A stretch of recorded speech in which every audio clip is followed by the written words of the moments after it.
Hello everyone, जीत IAS की online class में एक बार फिर आपका स्वागत है। आज का हमारा टॉपिक रहेगा उत्तराखंड की पुरा प्रजातियाँ। देखिए, जो देवभूमि उत्तराखंड है यह प्राचीन काल से ही आवास के लिए क्या रही है, बहुत ही उपयोगी रही है।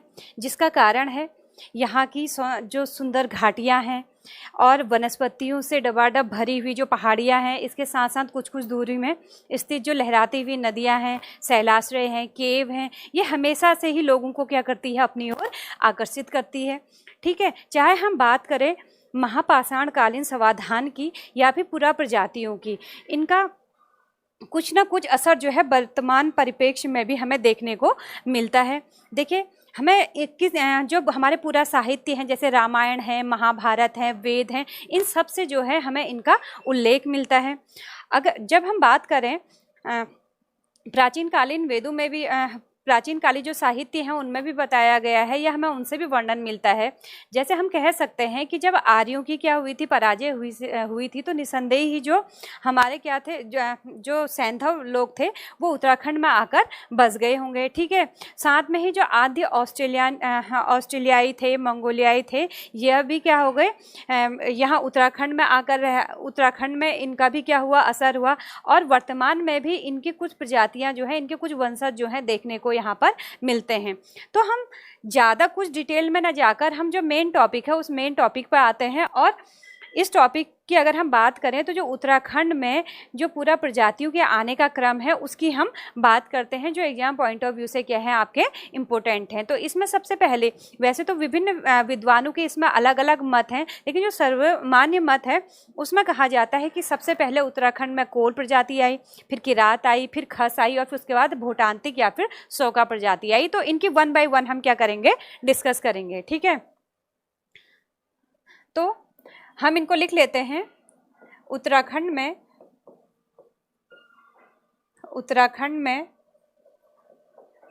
पूरा प्रजातियों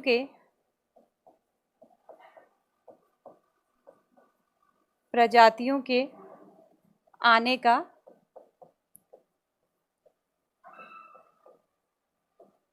क्रम। ठीक है, तो इसमें सबसे पहले कौन आए, आपकी कोल प्रजाति आई, सेकंड नंबर पे किरात, थर्ड नंबर पे आई आपकी खस, और फोर्थ नंबर पे आपकी भूटांतिक प्रजाति। ठीक है, तो इनका हम 1 बाय 1 क्या करेंगे, यहाँ पर डिस्कस करेंगे। सबसे पहले हम लेते हैं कोल प्रजाति। सबसे पहले हम लेते हैं कोल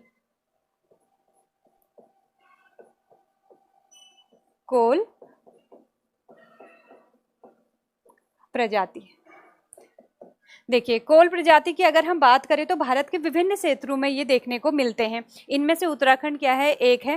तो जो कोल प्रजाति है इसका सर्वमान्य मत अगर देखें, वैसे तो विभिन्न विद्वानों के अलग अलग मत है। कोई कोल को पहले कहते हैं कि कोल पहले आई प्रजाति, कोई कहते हैं कि किरात पहले यहाँ पर आए, लेकिन जो सर्वमान्य मत है वो यह है कि जो कोल प्रजाति है यही सबसे क्या है, प्राचीनतम प्रजाति है। सबसे पहले यही उत्तराखंड में आई थी। ठीक है, जो आपकी कोल प्रजाति है इससे रिलेटेड शिव प्रसाद डवराल जी कहते हैं कि जो उत्तराखंड की, जैसे उत्तराखंड के क्या है, नहर हैं, नाले हैं, नदी हैं, स्थान हैं, गांव हैं, इनमें क्या है, जो कोल प्रत्यय हैं, जैसे यहाँ की जो स्थानीय लैंग्वेज है इसमें कोल प्रत्यय का यूज हुआ है, जैसे ता, दा, डा, गढ़, गाड़, ये सारे प्रत्यय किसकी देन है, कोल प्रजाति के देन है। इसके साथ ही उत्तराखंड की 2 प्रमुख लैंग्वेज कुमाऊनी और गढ़वाली भाषा में भी क्या है, इसका असर देखने को हमें मिलता है। ठीक है, अब हम पूरा साहित्य की अगर हम बात करें तो पूरा साहित्य में जो इनकी वेशभूषा के बारे में कहा गया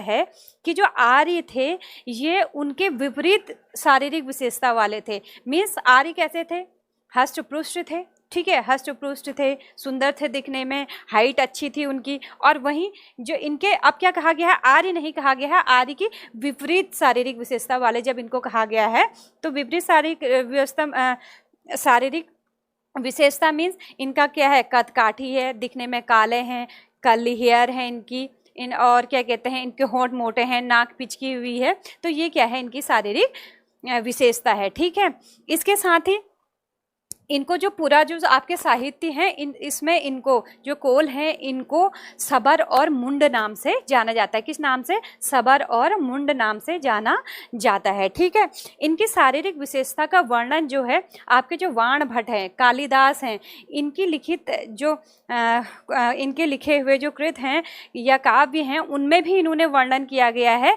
कोल की शारीरिक विशेषता के बारे में। किसने? वाण भट्ट ने और कालिदास ने। ठीक है, अब हम बात करते हैं, पहले तो जो ये कुछ मेन पॉइंट है इनको नोट डाउन कर लेते हैं, उसके बाद हम देखेंगे इनका जो धार्मिक रूप से ये किसे मानते हैं, इनमें क्या प्रथाएं हैं। ठीक है, तो पहले हम जो ये मेन पॉइंट है इनको लिख लेते हैं। ठीक है, सबसे पहले कोल उत्तराखंड की सबसे प्राचीन प्रजाति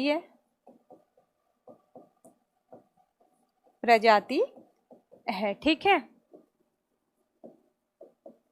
इसकी पुष्टि कौन करते हैं? इसकी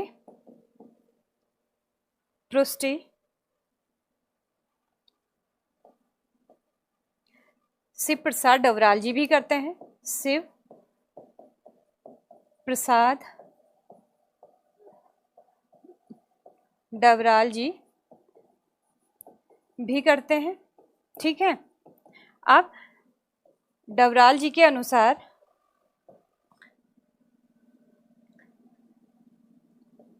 ता, दा, डा, गड़, गाड़, ये जो प्रत्यय हैं, प्रत्यय स्थानीय भाषा में किसकी देन है? कोलों की देन है। कोलों की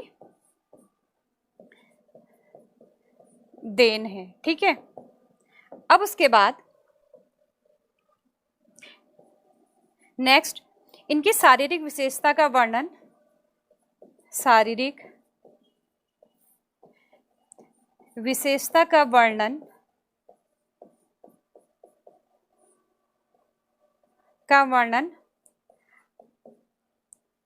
वाण भट्ट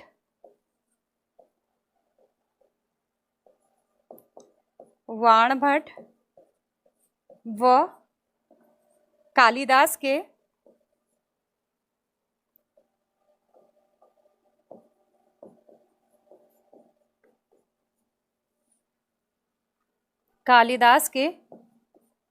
काव्य या कृतु में मिलता है। ठीक है, कृतु में मिलता है। ठीक है, अब नेक्स्ट अगर हम देखें तो पुरा साहित्य में इन्हें क्या कहा गया है? पुरा साहित्य में इन्हें मुंड और सबर के नाम से जाना गया है। मुंड और सबर नाम दिया गया है। ठीक है, तो यह तो हो गया कोल से रिलेटेड जो बेसिक बातें हैं कि ये कौन थे और इनकी शारीरिक विशेषता कैसी थी। वैसे इनकी शारीरिक विशेषता एग्जाम में आएगी तो नहीं, फिर भी आपको पता होना चाहिए कि आर्यों के कैसे थे, विपरीत विशेषता वाले थे। मीन्स इनका कद छोटा था, दिखने में काले थे, इनका जो फेस था चपटा था, नाक चपटी थी और इनके होंठ मोटे थे और बाल इनके कैसे थे? कल्ली थे। इसको मैं नोट डाउन नहीं कर रही हूँ। ठीक है, अब उसके बाद इनको क्या कहा गया? ऋगकालीन अनार्य भी इन्हें कहा गया। इन्हें ऋग्वेदिन इन्हें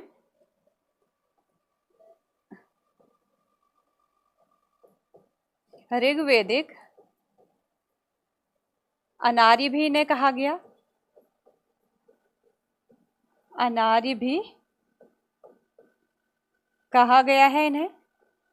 और इसके बाद हम जो अभी उत्तराखंड में रिसेंट में उत्तराखंड की जो निम्न प्रजाति है, निम्न जाति है, उन्हें भी हम क्या कहते हैं, इनका वंशज कहते हैं। ठीक है, उत्तराखंड की निम्न जाति इन्हीं की वंशज मानी जाती है, इन्हीं की वंशज मानी जाती है, मानी जाती है। ठीक है, इसके बाद हम देखते हैं नेक्स्ट पॉइंट, इनका जो धार्मिक, यानी कि यह धार्मिक रूप से किस पे आस्था रखते थे। अगर धार्मिक आस्था की बात करें तो जो कोल थे, कोल जो हैं जादू टोना पर बहुत विश्वास करते थे। ठीक है, जादू टोना पे, झाड़ फूक पे बहुत विश्वास करते थे। इसके अलावा ये प्रकृति पूजा भी करते थे, पशु बलि इनमें चलती थी। इसके साथ साथ, पशु बलि के साथ साथ जो जागर गाथाएँ हैं, जागर प्रथा है, इन पर भी इनका बहुत ज़्यादा विश्वास था। और समाधान की अगर बात करें, या मृतक को जो है ये सैंधव वासियों की तरह क्या कर देते थे, खुले में छोड़ देते थे। ठीक है, और इनके उपकरण जो है, कृषि के लिए जो उपकरण यूज करते थे, उसमें क्या था, जो कृषि उपकरण थे इनके पत्थरों के बने हुए होते थे, लकड़ी के बने हुए थे, और जो बांस होती है, बांस की लकड़ी के बने हुए इनके क्या होते थे, कृषि उपकरण होते थे। ठीक है, अब इसमें एक और प्रथा थी, कुमार कुमारी गृह प्रथा। ठीक है, जो कुमार कुमारी गृह प्रथा है, अगर विद्वानों का मानना है कि जो कुमार कुमारी गृह प्रथा है, यह किसका असर है, इन पर जो भूटांतिक जो प्रजाति है उसका असर है। अब उसका असर कैसे है, देखिए, जो कोल प्रजाति है, इसके बाद कौन सी आई थी, किरात खस आई थी। तो जब किरात और खस आए तो उन्होंने इनको खदेड़ के कहाँ, इनको खदेड़ा, इनको जब भगाया यहाँ से, तो ये संभवतः कहाँ गए, भूटांतिक प्रदेशों में गए। और उनको देख कर, उनकी देखा देखी ही इन पर भी उनकी प्रजाति का कुछ ना कुछ असर तो होता ही है। देख देख के हम बहुत सारी चीज़ें करते हैं, तो जो चीज़ें वहाँ चलन में थी वो इनमें भी आ गई। तो इनमें क्या है, कुमार कुमारी प्रथा जो है वो भूटांतिक प्रजाति का ही क्या है, असर है। अगर आपको यह आता है, अगर आपको पता है कुमार कुमारी प्रथा क्या है, इससे रिलेटेड एक रणबण समारोह होता है, उसके बारे में आप कमेंट बॉक्स में लिख के मुझे बताएंगे, क्योंकि इससे आगे आगे जब अभी भूटांतिक प्रजाति आपकी आएगी तो उसमें मैं यह आपको बताऊंगी। तब तक आप कमेंट बॉक्स में मुझे लिख के बताइए कि रणबण समारोह होता है वो क्या होता है। ठीक है, अब इसमें जो प्रथा है वो लिख लेते हैं। प्रथा कौन कौन सी है, कुमार कुमारी ग्रह प्रथा प्रचलित है यहाँ पे। ठीक है, इसके साथ धार्मिक आस्था, धार्मिक आस्था किस किस में है, झाड़ फूक में है, जादू टोना, साथ में प्रकृति पूजा भी ये करते हैं, प्रकृति पूजा, पशु बलि, और जागर प्रथा में इनका विश्वास है, जागर प्रथा में भी इनका क्या है, विश्वास है। ठीक है, अब इसके बाद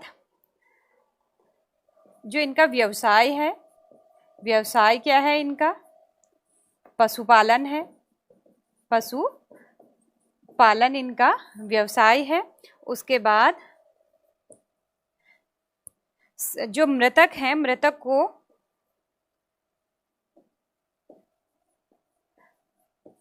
को सैंधव वासियों की तरह खुले में छोड़ते हैं, खुले में फेंक देते हैं ये। ठीक है, उसके बाद कृषि उपकरण की बात भी कर लेते हैं। कृषि उपकरण यहां पर लिख देते हैं, कृषि उपकरण। देखिए, कृषि उपकरण क्या है इनके, कृषि उपकरण जो है इनके, ये बने हुए हैं पत्थर के, लकड़ी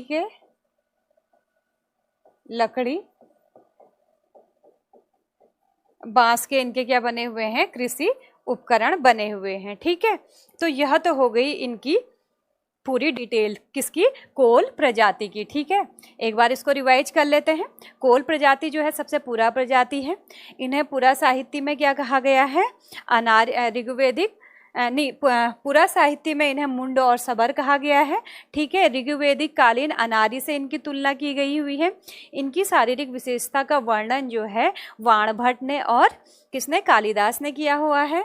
और धार्मिक आस्था इनकी झाड़ फूक, जादू टोना, जागर प्रथाएं, प्रकृति पूजा, इनमें इनकी प्राकृतिक आस्था है। इनका प्रमुख व्यवसाय जो है वो क्या है, पशुपालन है। और मृतकों को सेंधावासियों की तरह यह खुले में छोड़ते हैं। तो यह हमारा कंप्लीट हो गया आपका कोल प्रजाति। अब इसके बाद हम जो सेकंड है उसकी बात करते हैं, वो है किरात। देखिए, किरात की अगर हम बात करें तो जो किरात हैं हमारे, जब कोल यहाँ पे थे उसके बाद कौन आए, हमारे किरात आए। तो इन्होंने क्या किया, किरातों ने कोलों को यहाँ से भगाया और सीमांत प्रदेशों में इनको भगा दिया। ठीक है, तभी मैंने आपको बताया था जो इनकी कुमार कुमारी गृह प्रथा है, जब इनको यहाँ से भगाया तो संभवतः कहाँ चले गए होंगे, भोटांतिक प्रदेशों में चले गए होंगे। क्योंकि जो कुमार कुमारी प्रथा है ये जो है, जो भोटिया लोग हैं उनकी प्रथा है। ठीक है, तो कह सकते हैं कि इनको भोटांतिक प्रदेशों में जब ये चले गए होंगे तो वहीं से इन्होंने लिया होगा। ठीक है, तो अब हम नेक्स्ट देखते हैं, हमारी सेकेंड जो प्रजाति है वो है किरात। ठीक है, किरात प्रजाति है। ठीक है, ये सेकंड नंबर पे जो है यहाँ पर आई और इन्होंने, इसको लिखने की जरूरत नहीं है, इन्होंने जो है कोल को भगाकर सीमांत प्रदेशों में भगा दिया। ठीक है, और उसके बाद इनके अन्य नाम कौन कौन से हैं ये इंपॉर्टेंट हो जाता है। अन्य, कभी हो सकता है आपको किरात ना देके किसी और नाम से इनको लिखा गया हो और आपको समझ में नहीं आएगा। एक है कीर नाम से भी, कीर प्रजाति के नाम से इनको जाना जाता है। कीर के अलावा इनको किन्नर के नाम से भी जाना जाता है, किन्नर प्रजाति। किन्नर के अलावा इन्हें किर पुरुष के नाम से भी जाना जाता है, ये इनके अन्य नाम है। ठीक है, इसके बाद मंगोल जाति, ये किसकी तरह है, इनको मंगोल जाति से माना जाता है। मंगोल जाति का माना जाता है। ठीक है, और वेशभूषा की अगर इनकी बात करें या फिर इनकी शारीरिक विशेषता की बात करें, शारीरिक विशेषता की इनकी बात करें, इनका कद छोटा होता है। कद कैसा है, कद नाटा, हष्टपुष्ट। ठीक है,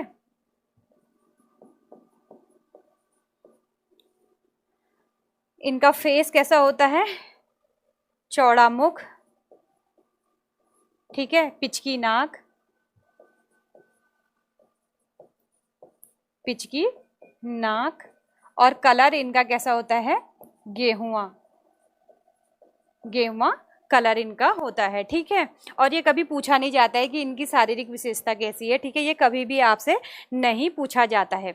मेन चीज क्या पूछी जाती है वो फैक्टर मैं आपको बताती हूँ। ठीक है, देखिए स्कंद पुराण के केदार खंड में इनको भिल्ल नाम से जाना गया है। ठीक है, भिल्ल नाम से इन्हें वहां पर व्यक्त किया गया है। तो ये जो है इसका इम्पोर्टेंट फैक्ट हो जाता है कि स्कंद पुराण के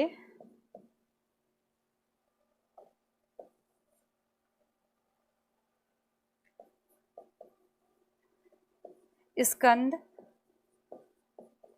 पुराण के केदार खंड में इन्हें भिल्ल कहा गया है। क्या कहा गया है, भिल्ल कहा गया है। क्लियर हो गया इतना, क्या कहा गया है, इनको भिल्ल कहा गया है। अब एक बहुत ही इंपॉर्टेंट फैक्ट मैं आपको बताती हूँ। आपने नाम सुना होगा जॉर्ज ग्रियर्सन, ग्रियर्सन नाम सुना होगा। अब देखिए आज तक क्वेश्चन पूछा गया है कि सबसे उत्तराखंड में आने वाली सबसे पुरानी प्रजाति कौन सी है, और हम सभी को पता है कोल। अब अगर क्वेश्चन को घुमा फिरा के पूछना चाहेगा तो ये पूछ सकता है कि जॉर्ज ग्रियर्सन के अनुसार उत्तराखंड में आने वाली सबसे पुरानी प्रजाति कौन सी है। तो जॉर्ज ग्रियर्सन मानते हैं कि जो उत्तराखंड में आने वाली सबसे पुरानी प्रजाति है वो कोल ना होकर के क्या है, किरात है। तो ये आपका क्या हो जाता है, इम्पोर्टेंट हो जाता है। ठीक है, तो इससे भी आप देख लेंगे। जॉर्ज ग्रियर्सन के अनुसार उत्तराखंड की सबसे पुरानी प्रजाति किरात है। किरात है, ये किसने कहा, जॉर्ज ग्रियर्सन ने कहा। तो ये क्वेश्चन बन सकता है आपका कि जॉर्ज ग्रियर्सन के अनुसार उत्तराखंड में आने वाली सबसे पुरानी प्रजाति कौन सी है। तो इसमें कंफ्यूज नहीं होना है। ये बस कौन मानते हैं, जॉर्ज ग्रियर्सन मानते हैं। बाकी जो सर्वमान्य मत है उसके अकॉर्डिंग कोल ही सबसे पुरानी प्रजाति है। ठीक है, उसके बाद इनमें जो है संयुक्त परिवार का प्रचलन है।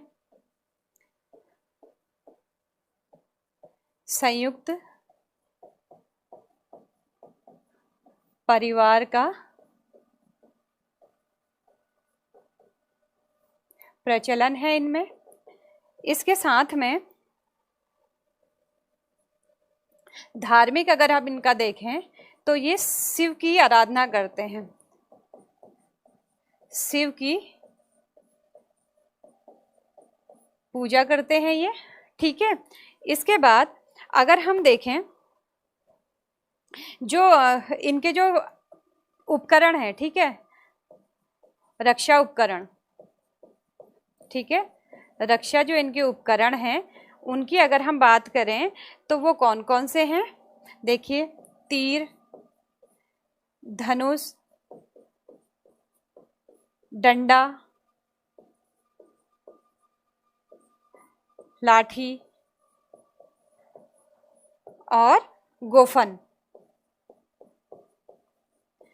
गोफन क्या है, इनके रक्षा उपकरण है। ठीक है, और कहा जाता है कि वर्तमान में जो शिल्पकार जो जाति है वो क्या है, इन्हीं के ही वंशज हैं। ठीक है, तो वर्तमान की शिल्पकार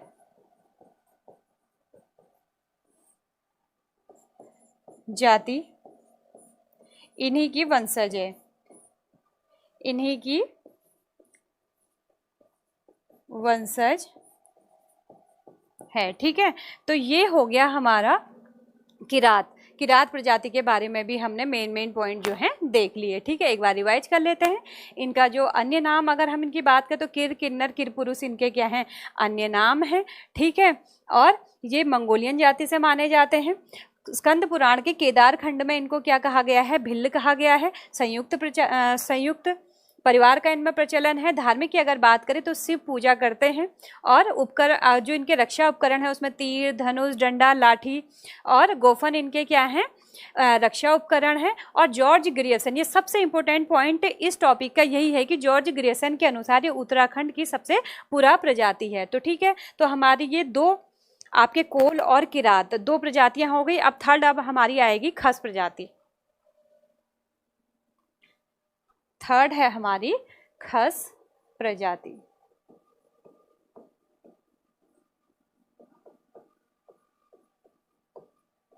खस प्रजाति, देखिए खस प्रजाति ने, इससे पहले कौन सी थी, हमारी किरात थी। देखिए कोल थे पहले, किरात आए, उन्होंने कोलू को सीमांत प्रदेश में खदेड़ दिया। ठीक है, उसके बाद किरात के बाद खस आए। अब इनने भी उनके साथ वही करना था जो इन्होंने कोल के साथ किया था।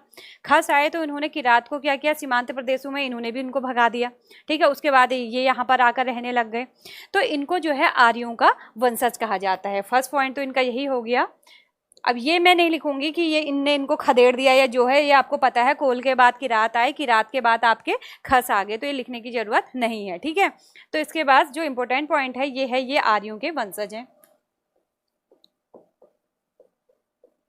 आर्यों के वंशज है।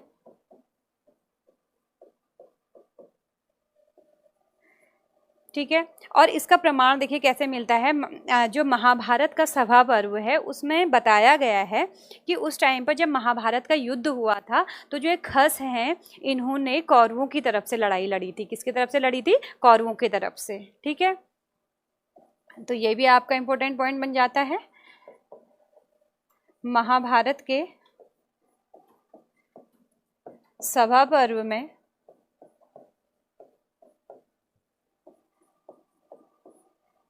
कहा गया है इन्होंने महाभारत में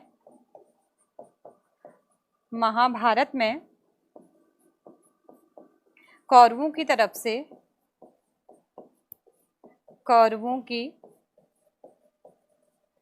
से युद्ध किया। ये क्लियर हो गया।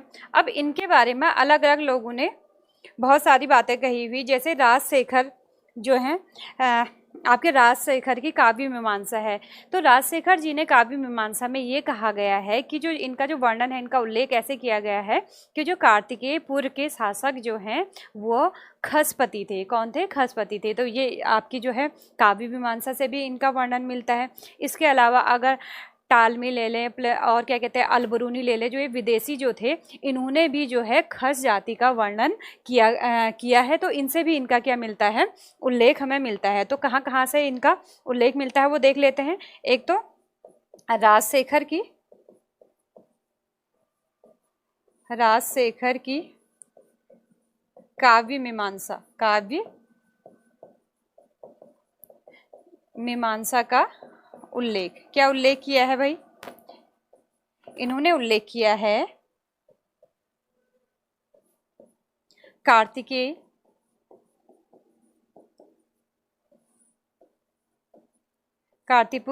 कार्तिकेयपुर के शासक कौन थे?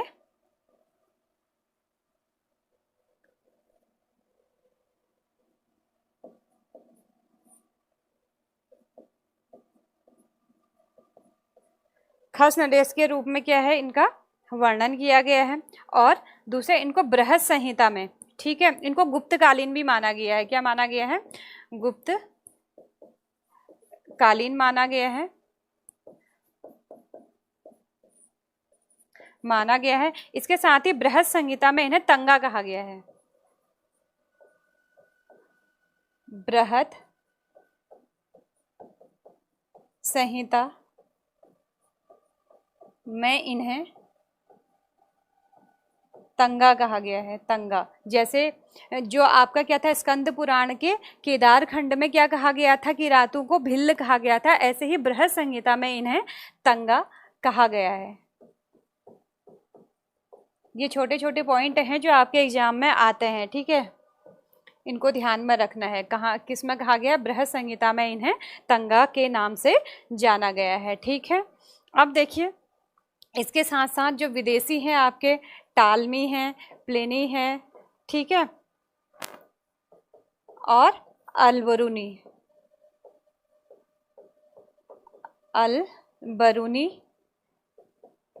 ने भी इनका उल्लेख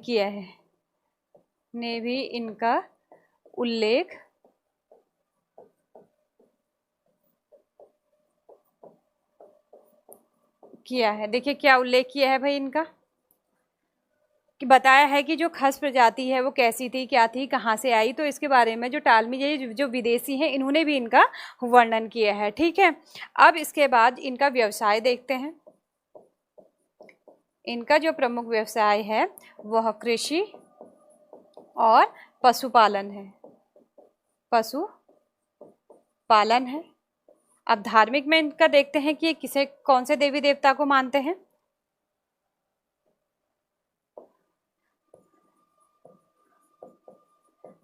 धार्मिक, इसमें ये नरसिंह देवता को ये मानते हैं, नाग देवता को मानते हैं, नरसिंह, नाग, और साथ में ये जागर प्रथाओं को भी मानते हैं। जागर प्रथा और पशु बलि जो है इसे भी यह मानते हैं। ठीक है,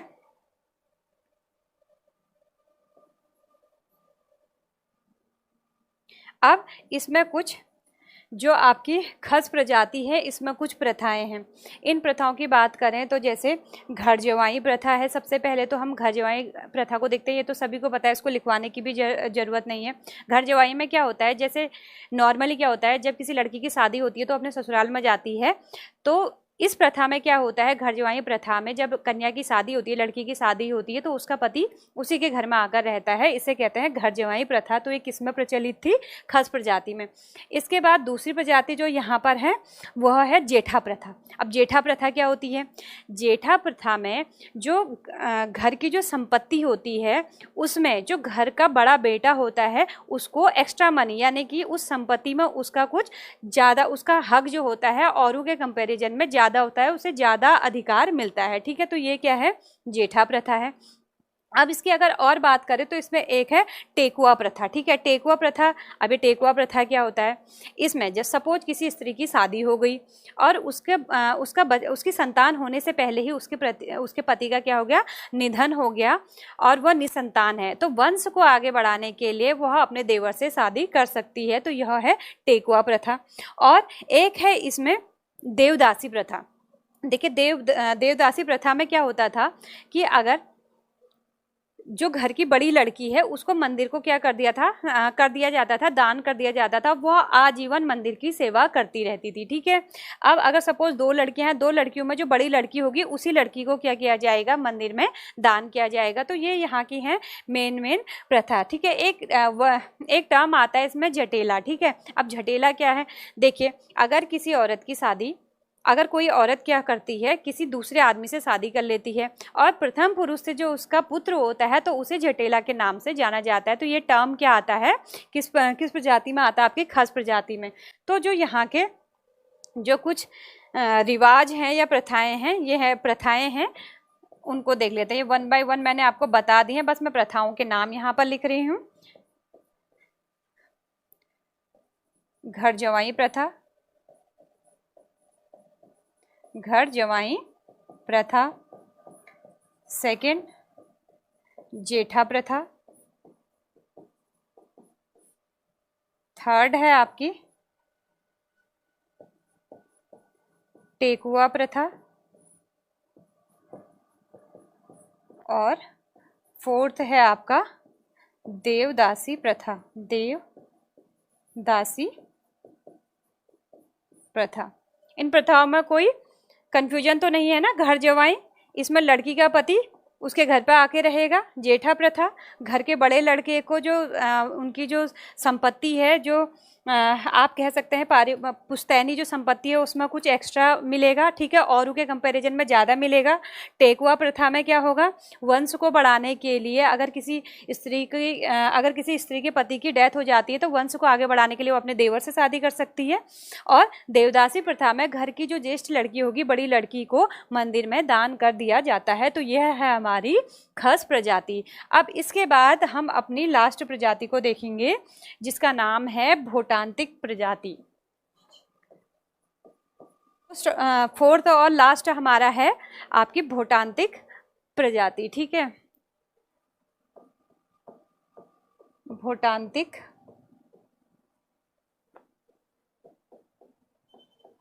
प्रजाति।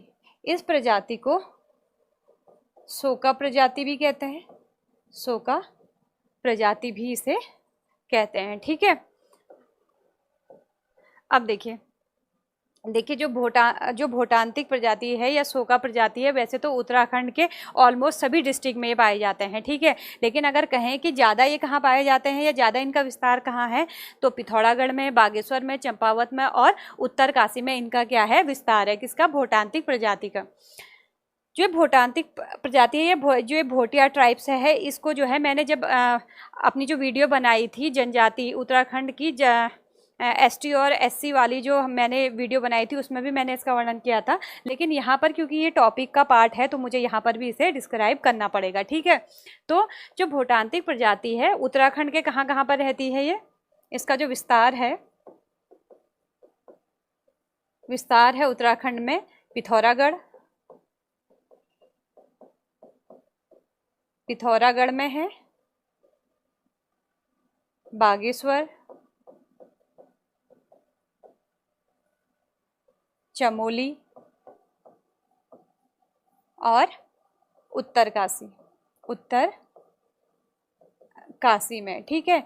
और ये जो अलग अलग प्लेसेस हैं, अलग अलग डिस्ट्रिक्ट में हैं, उन्हें इस भूटांतिक प्रजाति को अलग अलग नामों से जाना जाता है। जैसे हम पिथौरागढ़ की अगर हम बात करें तो पिथौरागढ़ में जो ये भूटांतिक प्रजाति है इसे जौहरी और सोका नाम से जाना जाता है, ठीक है। उसके बाद अगर हम चमोली में देखें तो इन्हें तोलच्छा और मोलच्छा के नाम से जाना जाता है, और अगर हम बात करें उत्तरकाशी की तो उत्तरकाशी में इन्हें जाड़ नाम से जाना जाता है। किस नाम से जाना जाता है? जाड़ नाम से जाना जाता है। इसके साथ ही कश्मीर लद्दाख में, कश्मीर इंडिया के बिहाफ पे देखें तो कश्मीर लद्दाख में इन्हें क्या कहा जाता है? भोटा कहा जाता है। और यहाँ हम देखें तिब्बत नेपाल में, तिब्बत नेपाल वाले रीजन में इनको क्या कहा जाता है? भोटिया कहा जाता है, भोटिया। और एक इंटरेस्टिंग बात मैं आपको बताऊं, ये लोग अपने को भोटिया कहलवाना पसंद नहीं करते हैं। ये अपने को तोलच्छा, मोलच्छा और जो इनका सोका, जौहरी, इन नामों से कहलवाना ये खुद को पसंद करते हैं एज कंपेरिजन टू भोटिया, ठीक है। तो ये तो क्या हो गया, इनका विस्तार, ये कौन कौन से डिस्ट्रिक्ट में है और कहाँ इनको क्या कहा जाता है। धर्म की बात करें तो पिथौरागढ़ में या उत्तराखंड के सभी इलाकों में ये हिंदू धर्म को मानते हैं, लेकिन उत्तरकाशी वाले रीजन में यह खुद को बौद्ध अनुयायी कहते हैं, ठीक है, बौद्ध धर्म को मानते हैं। बौद्ध धर्म, ठीक है, बौद्ध धर्म को मानते हैं कहाँ पर? उत्तरकाशी में। और क्या कहते हैं इन्हें? जाड़ कहते हैं, ठीक है। बाकी ये सारे जो हैं, और ये क्या है? हिंदू धर्म, हिंदू धर्म को मानते हैं, हिंदू धर्म को, ठीक है। अब इसके बाद देखिए, वैसे तो जो ये हैं, इनको जो इनकी वेशभूषा है या इनकी जो शारीरिक बनावट है वो किससे मिलती है? किरातू से मिलती है। लेकिन ये खुद को खस राजपूत कहते हैं। क्या कहते हैं? खस राजपूत कहते हैं, ठीक है। और जो इनकी वेशभूषा है इसके बारे में भी बताने की ज़रूरत नहीं है। शारीरिक स्ट्रक्चर, इनको जिनने देखा होगा, इनकी शारीरिक विशेषताएँ, फेस चौड़ा होता है और माथा चमकदार होता है, बिल्कुल नाक पिचकी हुई होती है, आंखें छोटी होती हैं, सर पे बाल हमारे कंपैरिजन में कम होते हैं, सिल्की होते हैं। तो यह क्या है? इनकी शारीरिक विशेषता है, जो कि एग्जाम पॉइंट ऑफ व्यू से बिल्कुल भी इंपॉर्टेंट नहीं है। बस आपको जानने के लिए कि ये भूटांतिक लोग कैसे होते हैं आपको बता दिया गया है, ठीक है। अब देखिए इनके बारे में, इनके कल्चर के बारे में थोड़ा सा जान लेते हैं, ठीक है। अब देखिए इनका लोकगीत देख लेते हैं। इनका लोकगीत देखिए, इनके लोकगीत क्या क्या हैं? तुबेजा, बाजू और तिमरी, इनके क्या हैं? लोकगीत हैं। इसके साथ में वाद्य यंत्र की अगर हम बात करें, वाद्य यंत्र तो हुड़का इनका प्रमुख वाद्य यंत्र है, जो डमरू जैसा होता है। आप में से बहुत लोगों ने देखा भी होगा है, ठीक है। अब उसके बाद अब हम देखते हैं इनमें जो है ऋतु प्रवास होता है। क्या होता है? ऋतु प्रवास इनमें होता है, ठीक है। इसे भी देख लेते हैं, ऋतु प्रवास क्या है? ऋतु प्रवास, देखिए ऋतु प्रवास क्या है। ये जो है, जैसे इनका जो व्यवसाय है मेनली वे ये घुमक्कड़ी हैं, व्यापारी हैं, ठीक है। भेड़ बकरियां बहुत पाली रहती हैं। ये भेड़ बकरी को चराते हुए जहाँ जहाँ जाते हैं वहीं ये क्या करते हैं, वहीं पर रहने लग जाते हैं, घुमक्कड़ी प्रवृत्ति के होते हैं ये, ठीक है। और इनमें ऋतु प्रवास मेनली होता है। ये जाड़ों में कहीं, जब जाड़ों में रहते हैं तो उसे कुछ अलग कहते हैं, गर्मियों में जब ये जहाँ पे रहते हैं उसे कुछ अलग कहते हैं। तो इनके जो ग्रीष्मकालीन आवास है उसे हम क्या कहते हैं, ग्रीष्मकालीन आवास को मैती के नाम से जाते हैं, और जो शीतकालीन जो इसका आवास होता है उसको गुंडा या फिर मुंसा नाम से जानते हैं, ठीक है। इनका ग्रीष्मकालीन आवास,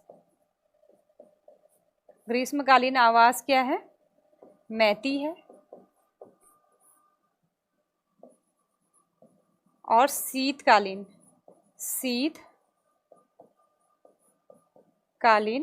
आवास जो है इनका क्या है, गुंडा और मुंसा, गुंडा या फिर मुंसा, ठीक है। जो लास्ट वीडियो मैंने बनाया था ये ट्राइब्स पे, तो उसमें मैं कंफ्यूज हो गई थी, ठीक है। मैंने उसमें क्या बोल दिया था, जो ग्रीष्मकालीन आवास है उसे गुंडा कहते हैं और शीतकालीन आवास को क्या कहते हैं, मैती कहते हैं। उसके बाद मैंने कमेंट बॉक्स में पिन करके डाल दिया था उसमें कि ये कन्फ्यूजन हो गया, करेक्शन करवा दिया था, उसे भी आप देख लीजिए, ठीक है। तो ग्रीष्मकालीन जो आवास है उसे मैती कहते हैं और शीतकालीन जो है उसे गुंडा और मुंसा के नाम से जानते हैं, ठीक है। उसके बाद जो इनमें क्या है, व्यापार है, इसे हम देख लेते हैं, ठीक है। व्यापार कैसा होता है, ट्रेड।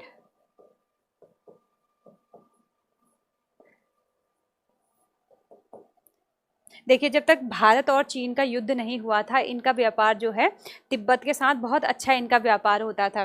तिब्बत के साथ जब इनका व्यापार होता था तो जो व्यापार की जो प्रोसेस होती थी वो एक मीडिएटर के थ्रू होती थी, मतलब एक मध्यस्थ आदमी होता था जो कि ये जो भूटांतिक प्रजाति है इनकी और जो तिब्बत के जो लोग हैं उनकी आपस में बातचीत कराता था, ठीक है। तो उस मीडिएटर को मितुर के नाम से ये जानते थे और ट्रेड की इस पद्धति को, व्यापार की इस पद्धति को गम्या के नाम से जाना जाता था, ठीक है।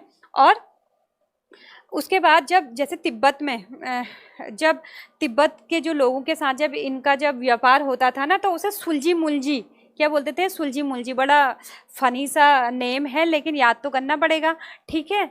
तो इनका व्यापार हम देख लेते हैं। तिब्बत वासियों के साथ जब इनका व्यापार होता था तो जो मध्यस्थ, जिसकी मध्यस्थता में व्यापार होता था, व्यापार जिस मध्यस्थ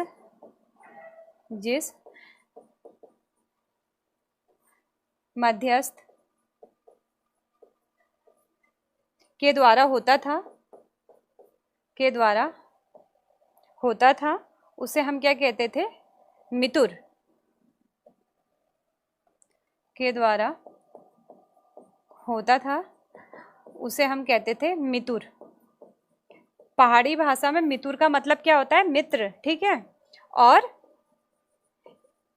इस विधि को क्या कहा जाता था, गम्या। क्या कहा जाता था, गमैया के नाम से जाना जाता था, ठीक है।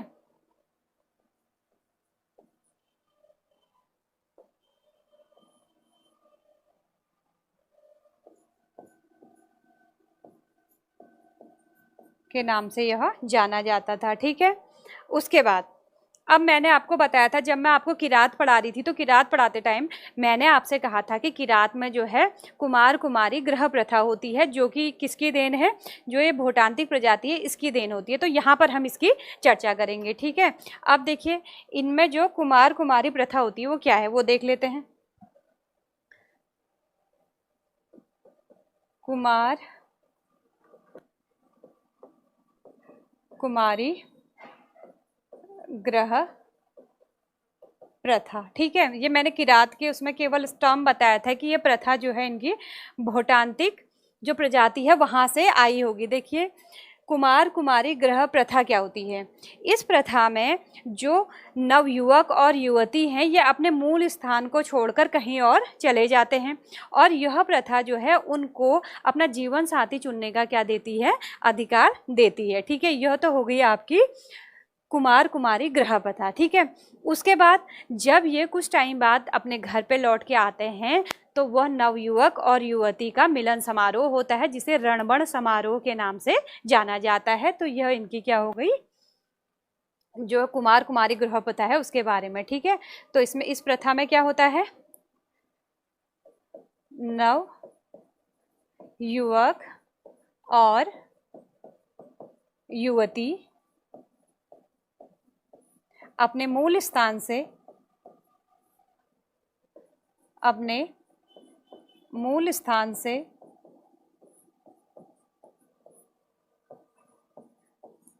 कहीं और चले जाते हैं,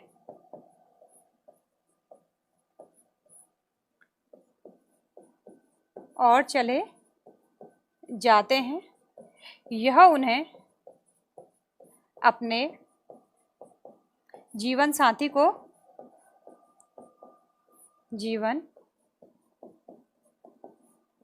को चुनने का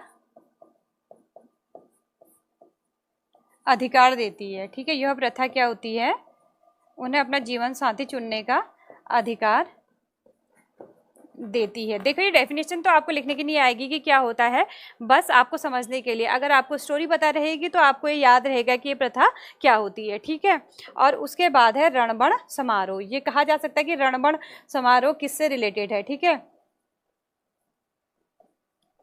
रणबण समारोह, तो जब ये नवयुवक और युवती घर लौटते हैं तो इनके मिलन समारोह को नवयुवक और युवती के मिलन समारोह को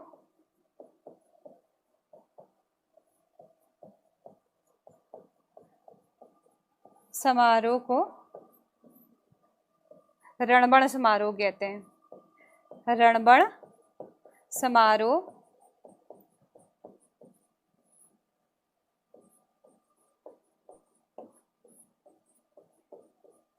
कहते हैं। ठीक है, तो ये हमारा कंप्लीट हो गया भोटांतिक या फिर शोका प्रजाति। तो आज के टॉपिक में हमने कवर किया कोल, किरात, खस और भोटांतिक प्रजाति। ठीक है, अब इसके बाद एक नई वीडियो के साथ फिर मुलाकात होगी। तब तक के लिए इजाज़त देंगे। धन्यवाद।